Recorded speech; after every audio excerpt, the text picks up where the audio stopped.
It's game 2 in a back-to-back fight against two centers with Victor Wembanyama and Nikola Jokić. How did the Nuggets and Jokić do? Let's find out.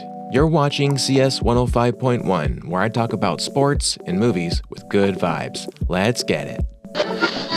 Hey everyone, if you're looking for a game-changing webcam that keeps up with every move, you've got to check out the Insta360 link.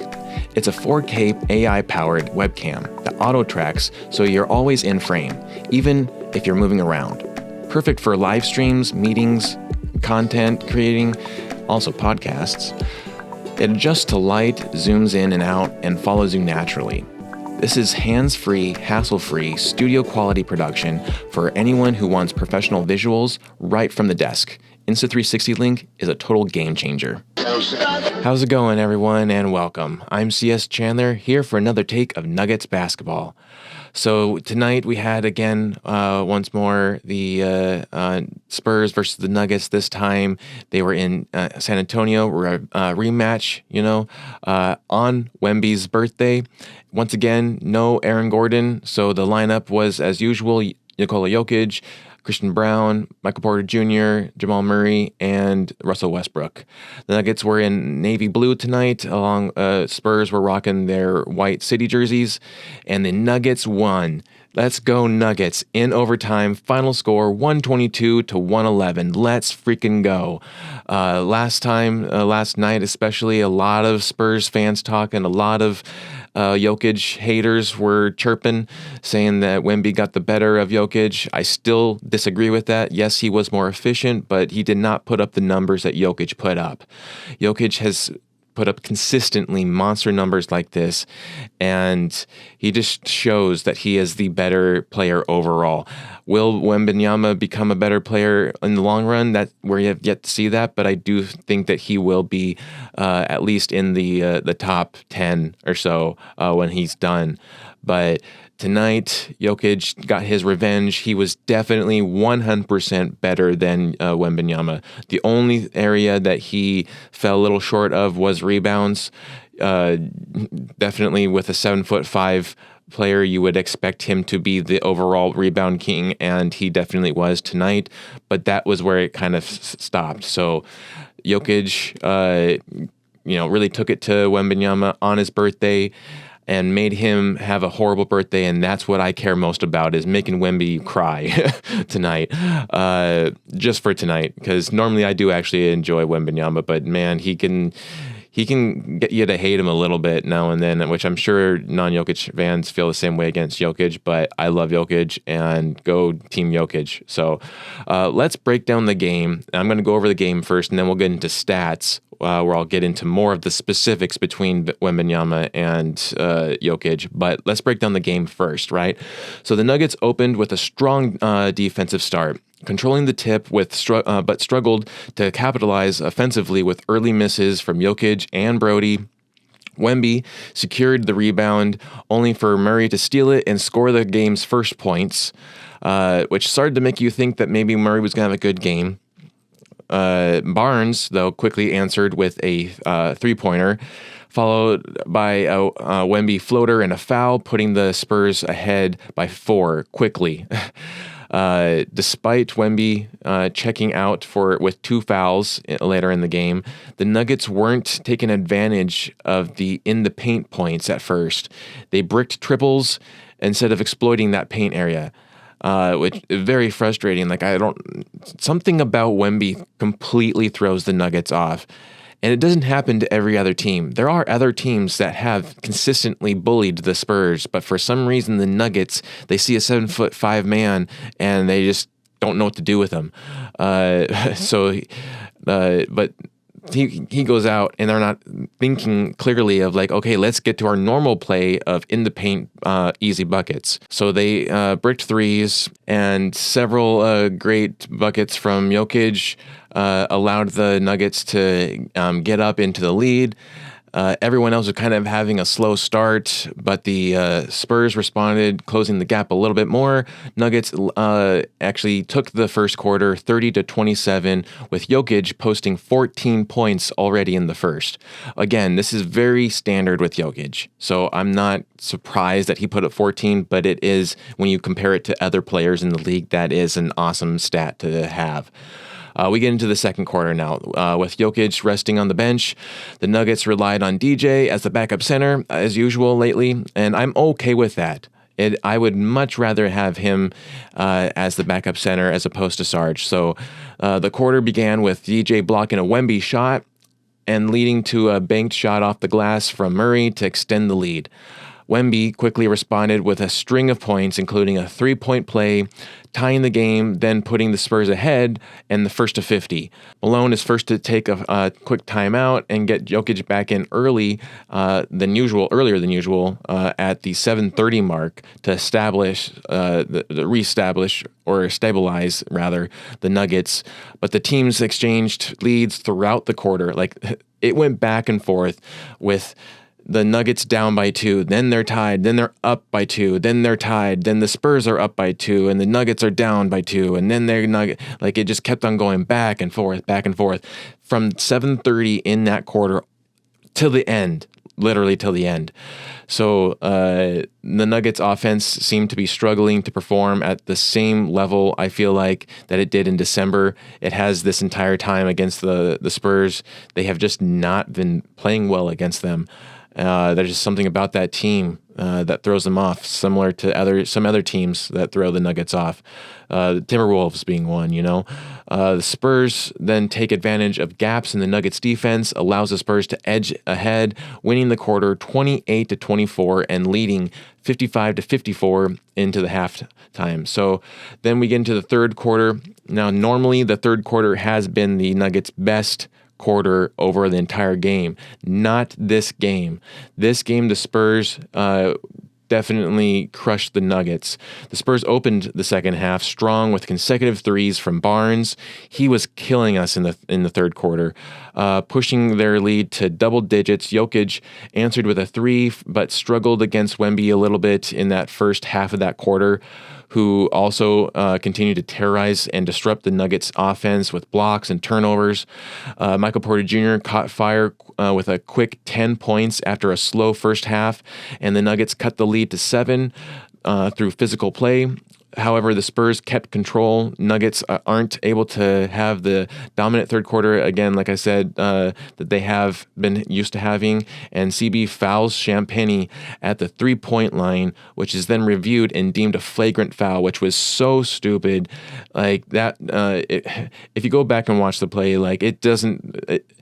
That is definitely a subjective call, and you can only call that if you are biased against the Nuggets, and that definitely showed that the officials were, for the most part of this game, biased against the Nuggets, because up until you get to about the fourth quarter or so, the officials were completely in favor of the Spurs.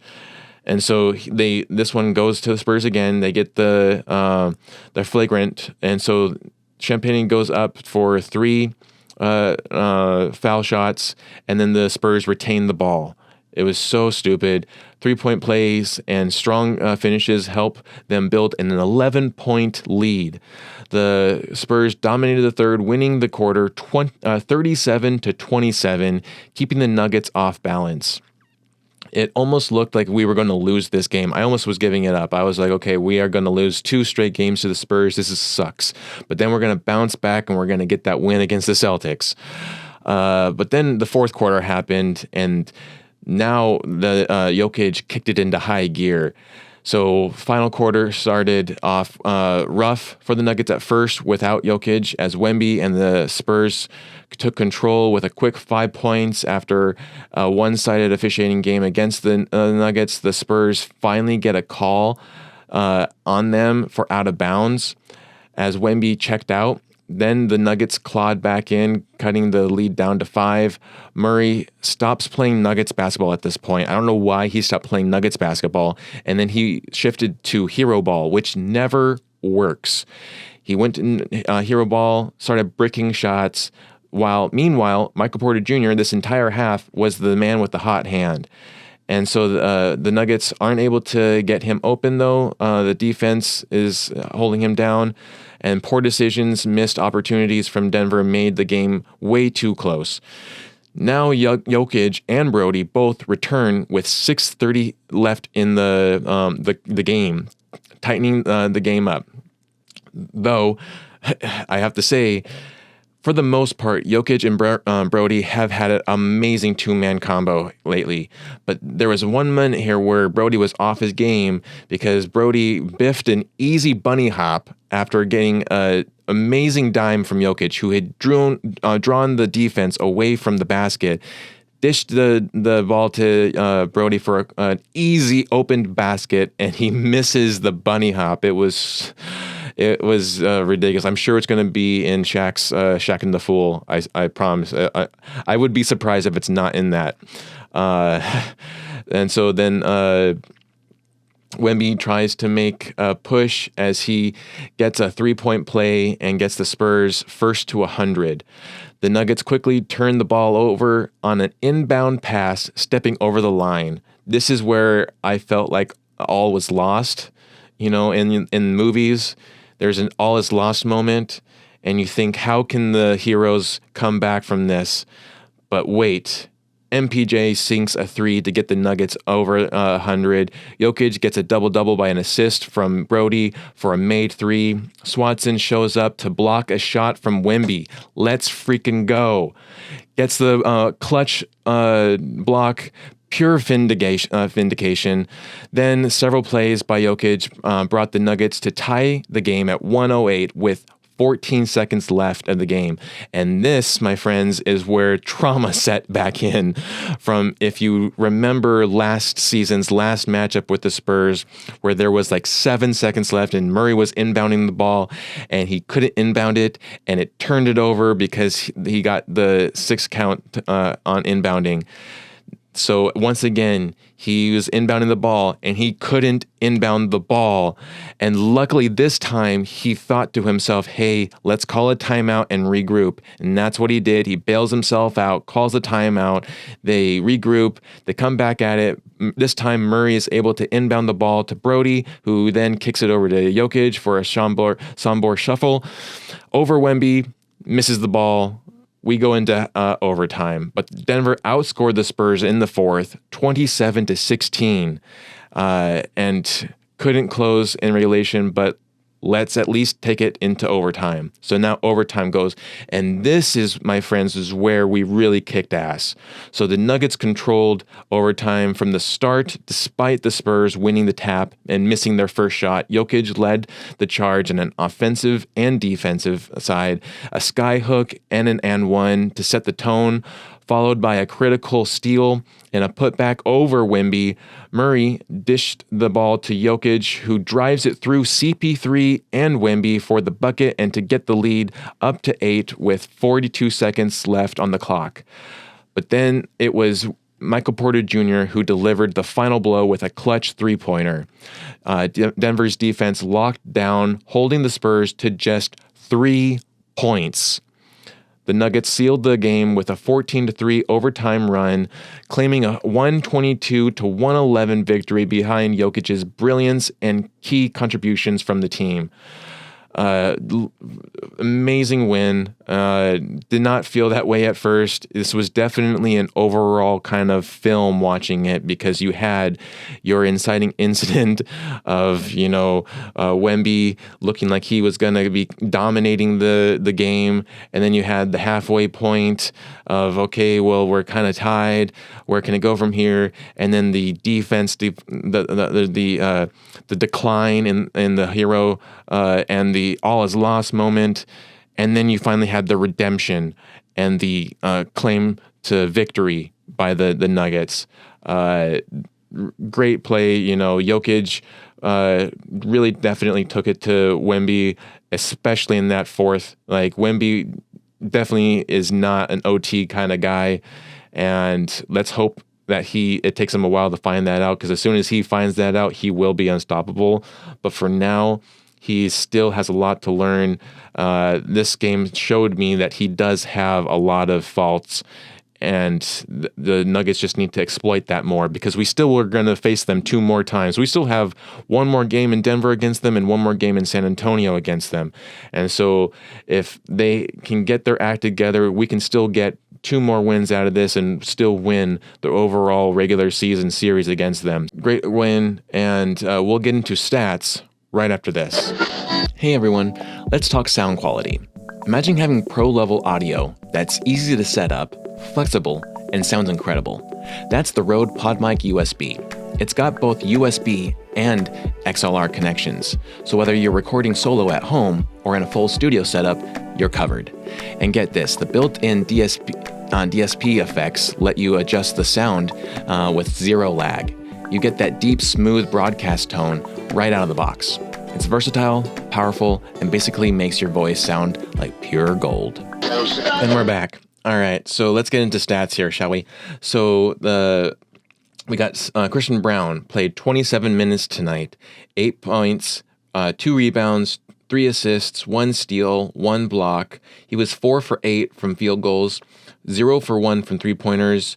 The Nuggets really could not buy a 3-point shot tonight. They kept on bricking them. They kept on putting them up. Like, power to them for trying and to continue trying, but at some point it wasn't working, and they should have just continued to attack the paint. If anything, get Wemby to foul out and to get to the foul line more often. And so he also had 0 turnovers, which was nice, and 2 personal fouls. He was a minus 15 in this game. So not Christian Braun's best game, but still, he had some productive plays, definitely. Michael Porter Jr., he played the most amount of minutes tonight. 46 minutes by Michael Porter Jr. He was the Nuggets' second best player on the team tonight, for sure. If Jokić wasn't on the floor, I was just hoping and praying for Michael Porter Jr. to save us. He had 28 points, 10 rebounds, so he got himself a double-double tonight. 2 assists. He had 9 for 17 from field goals, 4 for 9 from 3-pointers, 6 for 7 in free throws. 1 turnover, 1 personal foul was a plus 10. He was the biggest plus of the night, except for Watson, and we'll get to Watson there. Jokić played 43 minutes tonight, 46 points, 9 rebounds, 10 assists, almost a near triple-double. So, again, yesterday he missed it by 1 assist. Tonight he misses it by 1 rebound. 2 steals, 2 blocks, 19 for 35 in field goals, still a 54%. 3 to 8 3-pointers, 3 for 8, I should say, 3 in 3-pointers, 5 for 6 in free throws, 2 turnovers, 3 personal fouls was a minus 4. We got Westbrook, who played 36 minutes tonight, 9 points, 10 rebounds, almost a double-double, 6 assists, technically almost a triple-double, 3 steals, 1 block, 4 for 11 from field goals, 1 for 4 in 3-pointers. He had 1 turnover, 3 personal fouls was a minus 6. Then we get to Murray, who played 37 minutes tonight. And I'm going to tell you right now, he did not have a good game. He had some great buckets when he did get them that were very needed, but he only had 13 points tonight. He had 6 rebounds, 6 assists. The big thing where he stepped up was his defense. So he had 5 steals tonight. That's awesome. 1 block, 6 for 17 from field goals, so only 35%. Roughly, almost, basically, the same as Westbrook in percentage-wise. He was 1 for 3 in 3-pointers. He had 1 turnover, 3 personal fouls, was a minus 7. So him and Westbrook had similar games tonight. It was kind of weird. I mean, they both had 6 assists, nearly the same amount of steals. 3 and 5. Both had 1 block each. Both were at 36, 35% from field goals, 25, 33 from 3. Neither one of them went to the foul line. They both had 1 turnover. Both had 3 personal fouls. Westbrook was a -6. Murray was a -7. I mean, they were pretty much even for the entire game. They were so if you put down Murray, don't forget to put down Brody on this game. But they both, played where it counted, and that was the defense. There was a lot of steals that we need to grant to both of them, and some turnovers too, because they put the pressure on Wemby. So the bench wise, we have, not a great night again, but we'll get to Peyton Watson, who had 33. He played 33 minutes tonight, had 8 points off the bench, 8 rebounds. So he almost had a double-double tonight. I would love to see Peyton Watson get himself a double-double. That would be, I think, really great for his confidence. 3 assists. He had 2 blocks, 2 amazing blocks. One, I think they were both on Wemby. I just love seeing Swatson take it to Wemby. And he shot 2 for 6 from field goals. He didn't make a single 3-point shot. He attempted 3. He had 4 for 6 in free throws, 4 for 6. And then he had 1 turnover, 0 personal fouls. He was also a +10. His defense was the best part of tonight, and that's why he earned himself the DPOG chain by Malone, because he really helped the Nuggets get that win. They won tonight because of their defense in those last 2 quarters. Overall stats, let's see here. So Nuggets had 58 rebounds to the Spurs 58. So we tied in rebounds tonight, despite the fact that Wemby had 23 rebounds tonight. That is crazy. 23. So Wemby had 20 points tonight, 23 rebounds. Last time he had 37 points and 18 rebounds. And him and Jokić tied for rebounds. This time Wembanyama definitely overtook the glass and the paint area and took the rebounds. He also had himself 4 blocks tonight. But, I mean, when you look at the games between Wembanyama and Jokić, Wembanyama doesn't get triple-doubles.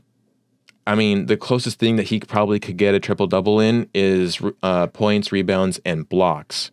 But he's not a steal guy.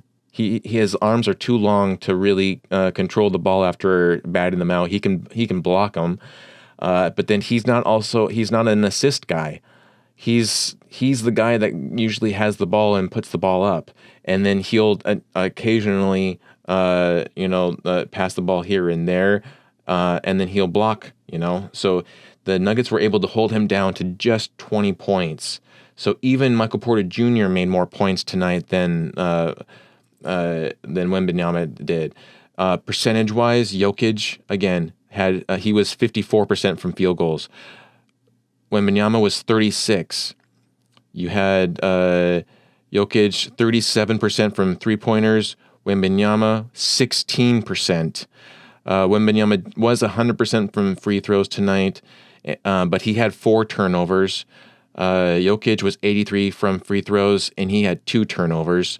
And then Wembanyama had 4 personal fouls. Jokić had 3. So tonight, Jokić was definitely more efficient. Plus, he had the higher stats just overall across the board. So tonight definitely shut down that conversation, that argument of who was better. Jokić was better, and if you combine tonight and last night overall, Jokić has been better and has definitely crushed Wembanyama.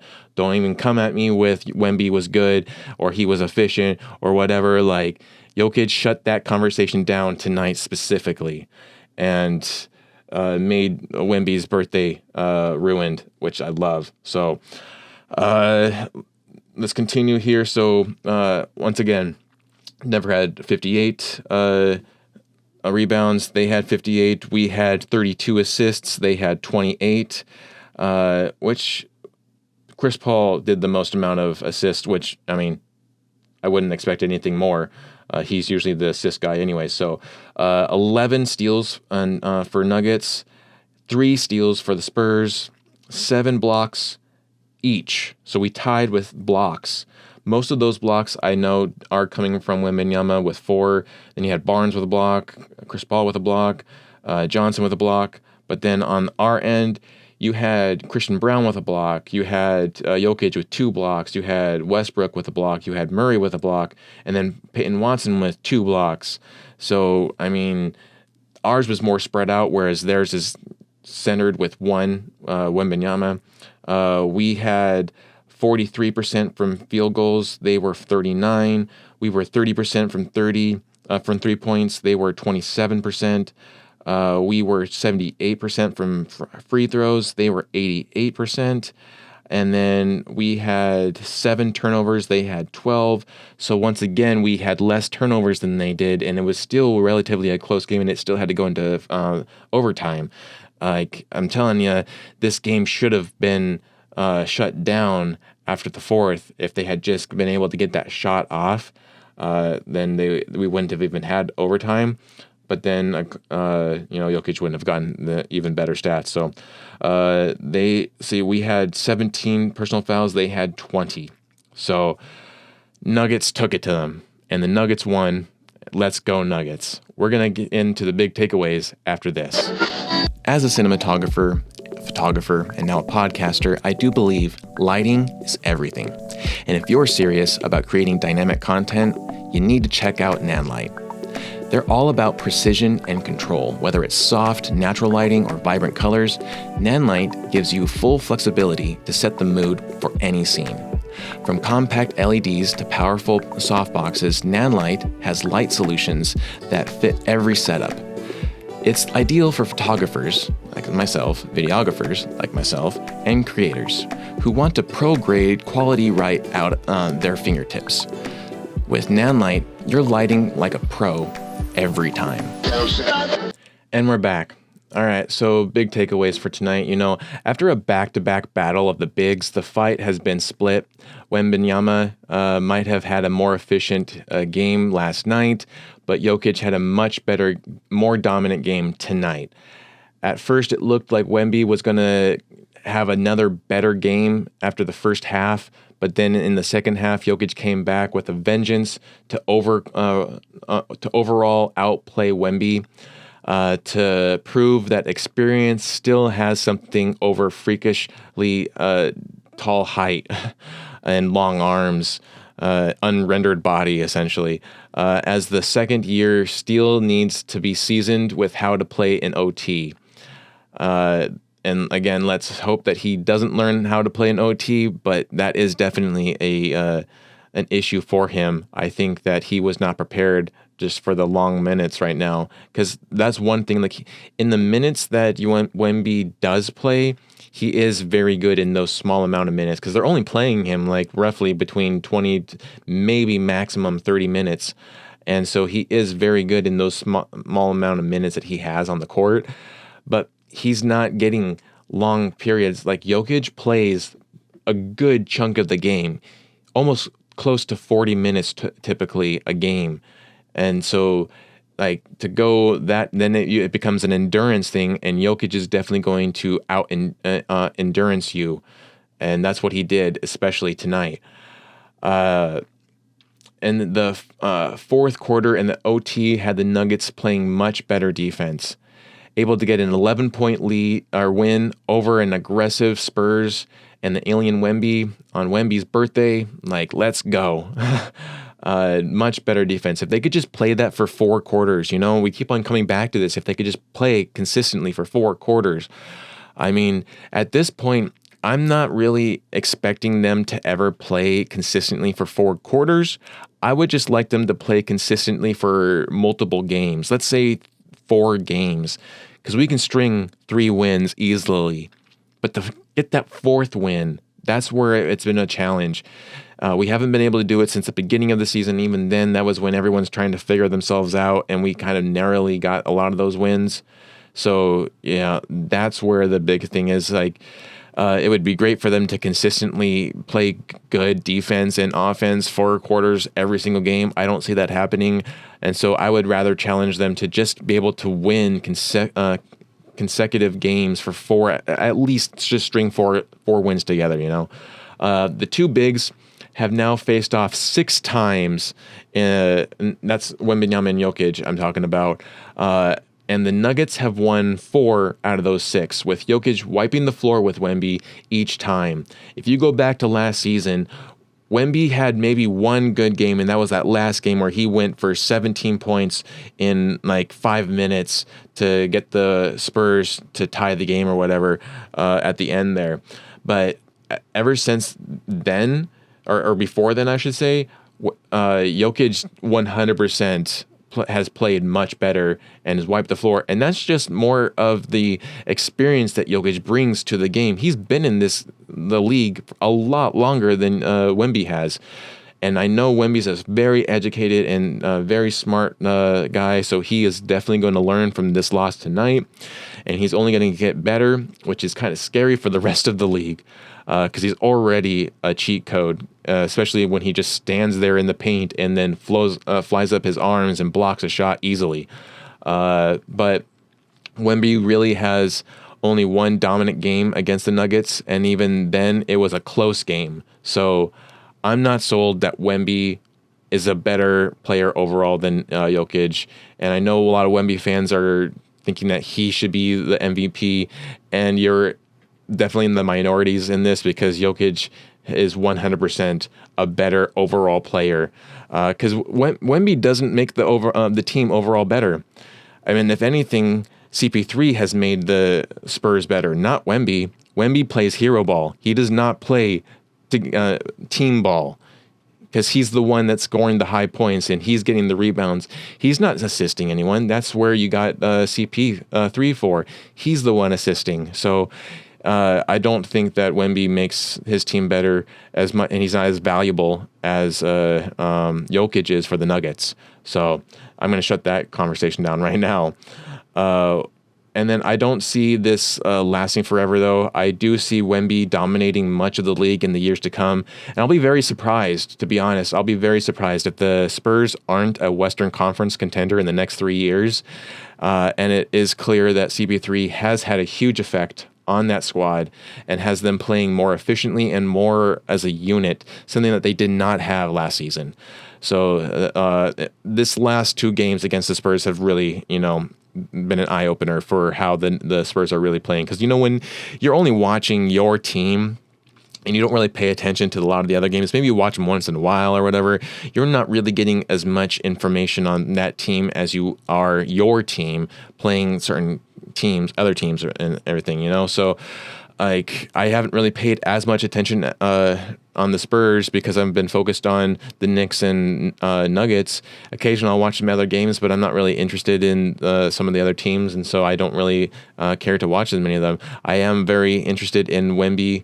I think he does draw some eyes. Last season, I should say, I did go to the first matchup of the Nuggets and Spurs, and I got to see Wemby in person, and he is freakishly tall, like way too tall. And I know that even then, all the Nuggets were focused on that height rather than just staying locked in. And I think that's kind of what has kind of transitioned through most of the games with the Nuggets versus the Spurs, is that they're way too focused on his height. It throws them off. Whereas other teams maybe don't focus so much on the height. They just go and do the job. They stay locked in, and that's what the Nuggets need to do for the next 2 games against the Spurs. So, let's see what this win does for the Nuggets here. We had to wait for, again, a lot of the games to finish up here. The Grizzlies got a loss tonight, which knocked them off the 2nd seed.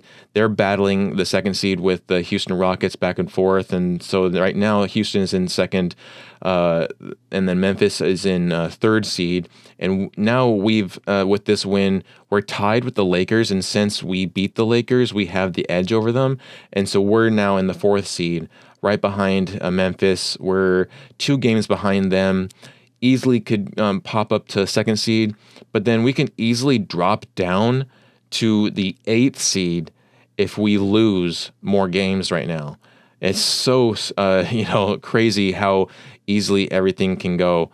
The only ones who have a secured seat right now where they are is OKC, and that's just annoying.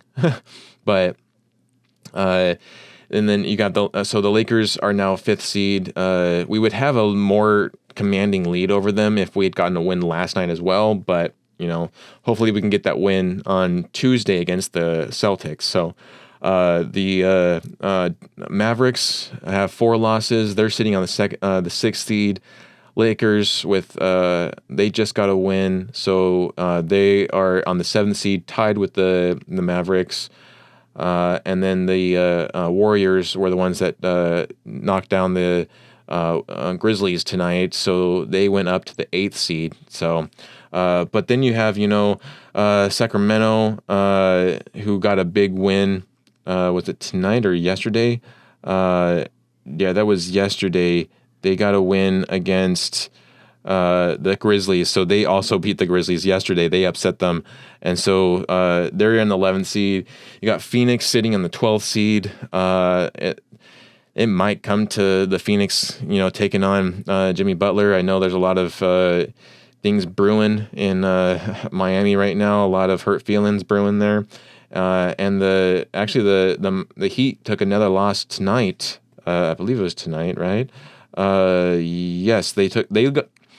My God, the Heat lost to the Jazz by 36 points, 136-100. Damn. I mean, right there, that just shows you that ball club is going through some stuff right now. So, and then the Bucks also got an awesome loss by the Trailblazers. They lost by 3 points tonight. So, we've been there, unfortunately. And then the Bulls actually beat my Bulls beat my Knicks tonight. Very conflicting game, but the Knicks now have 2 losses in a row. They're sitting though on the 3rd seed in the Eastern Conference.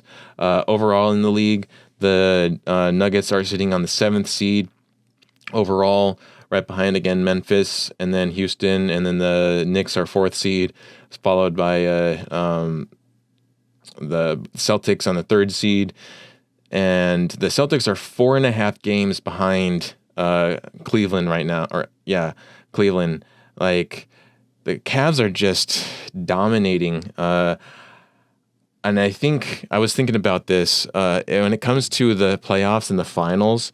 I would almost rather hope that the Celtics go to the finals if the Nuggets get to the finals, because if the Nuggets face the Cavs in the finals, I don't think we have a chance. But if we face the Celtics, I think we have the upper hand against them. So hopefully, if the Nuggets win, or if the Nuggets get into the finals, I want Celtics. But if they don't, then I'm all in on the Cavs. Cavs or Knicks, getting that win. I think they both deserve it. So, but then the next games for the Nuggets. So the next games, said this yesterday, we'll say it again tonight. They now have a 2-day break. They're going to have a blackout day tomorrow, get some rest, be back into practice and everything on Monday. And then there's going to be a TNT game in Denver. They're hosting the Celtics. First day of a back-to-back. Celtics on Tuesday, Clippers on Wednesday, hosting both of those teams. And then they're also hosting the Nets on Friday, and that will be a League Pass game. And then they go to Dallas for a 2-game stand against Dallas in Dallas on the 12th and 14th.